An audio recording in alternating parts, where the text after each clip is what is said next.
I thought that was really, I mean, that speaks to you of how many leaders you have inside the group that kind of know your vision, and they're there, backing it up as well. Yeah. Do you think what we saw with GameStop was historical? Will we ever see anything like that again? What's your quick spin on what happened there? I think that, yes, what we saw with GameStop was definitely historical. I think that you are definitely seeing I think that was like kind of like the opening call for a lot of the new age, the new investors that are now entering the market. They think differently.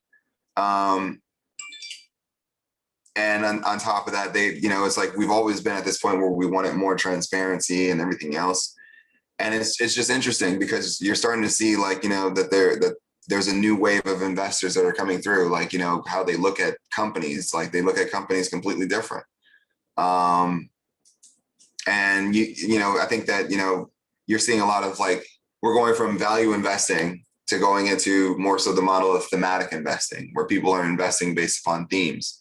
So yeah, I strongly believe that, those things will only get louder. I think that we'll start to see, more of those transactions take place. Will they be more often? I don't think so. I think that they'll be sporadically here and there. But yeah, I think that we're looking at a new age of where the retail investor is definitely challenging the institutional investor. And for me, I'm here for it. I'm all about that. And I think you were one of the first ones I heard that called out that there was institutional money in GameStop. Yeah.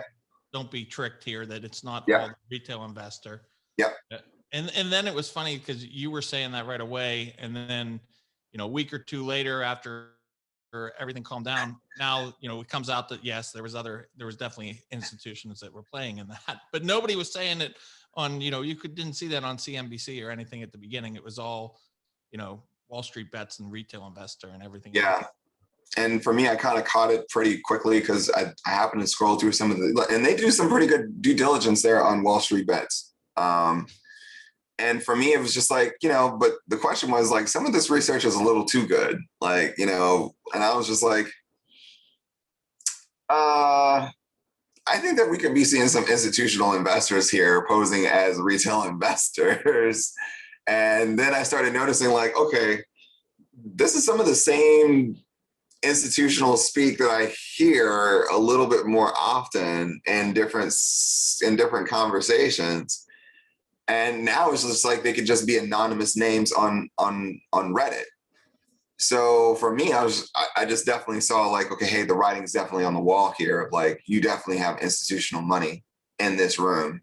And on top of that, it's I always tell people Wall Street is some of the best marketers that you'll ever meet.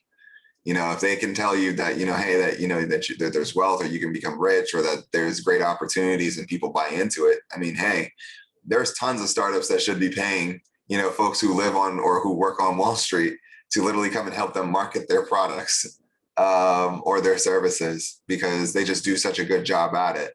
And I think that, it's a living testament when you see the GameStops, the AMCs, the Nokias, and the BlackBerries of the world, and then on top of that, probably a few others that you're going to see okay, hey, the retail investor just needs to know that this is not your fight. You just happen to think that you're one of the stars in the field, but really it's kind of like watching LeBron James and KD go up against each other. You're just really the spectator of this one-on-one.